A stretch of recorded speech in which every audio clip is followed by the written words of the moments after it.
about our MDM guidelines and selecting the level of MDM. This is just a little thing that you guys can screenshot and put on your desk or something for later. There are 3 elements of MDM. They are the number and complexity of problems addressed in today's encounter, what got them out the door to see you today.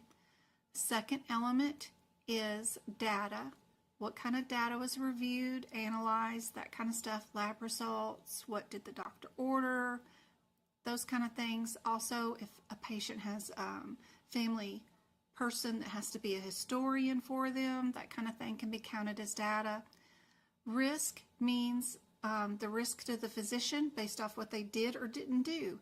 Even just considering maybe ordering an MRI but then deciding not to still gets counted as data or risk. So it gets kind of fun figuring these out. Your elements need to match, meaning 2 out of 3 need to match if your patient is established, or 3 out of 3 need to match if they're a new patient, basically. If we're doing a problem list, and only the problem list for these patients, let me make sure I switch this over to the other screen. I forgot about that because we're not in intermission anymore. See if my camera's working. Not that one. Let me delete. Information is in your CPT book, and I do recommend you get really good and familiar with looking at this. It's the same thing that's in your table on page 9 and 10 if you're in the 2024 book. It's around the same page numbers if you're in the 2023.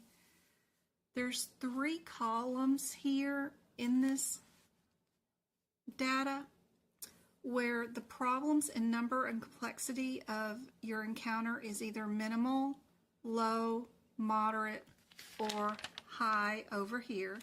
And then your other column is data. Data's a little different.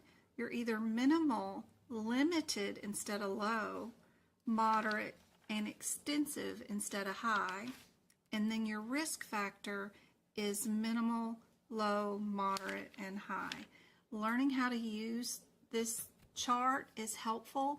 I refused to learn it during my CPC exam, but back then it was 150 questions and E&M wasn't such a main focus.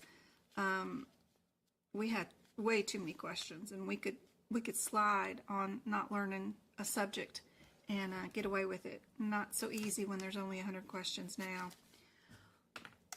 But to find out if your problem list is one of these, you do need to know the next page about how do you categorize a stable chronic illness or an acute uncomplicated illness.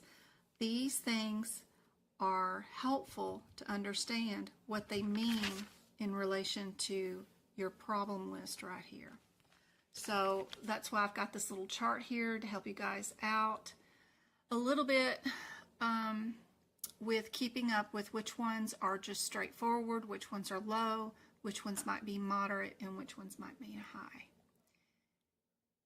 Let's do one little example here.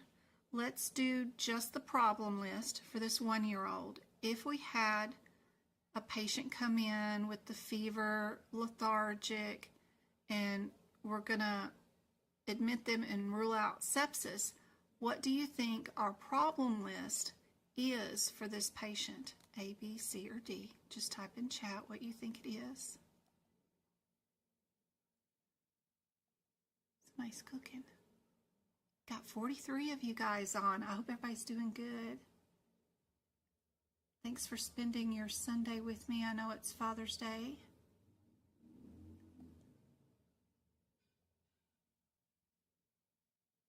I hope the replay is super helpful for you guys. While y'all are adding your answers into chat, I'm going to go on and give away some memberships. Just because I have not been on or live this week. And I want to make sure I give away some memberships this week. So the ones that just won the membership, you guys will have access to 30 days worth of my exclusive YouTube videos.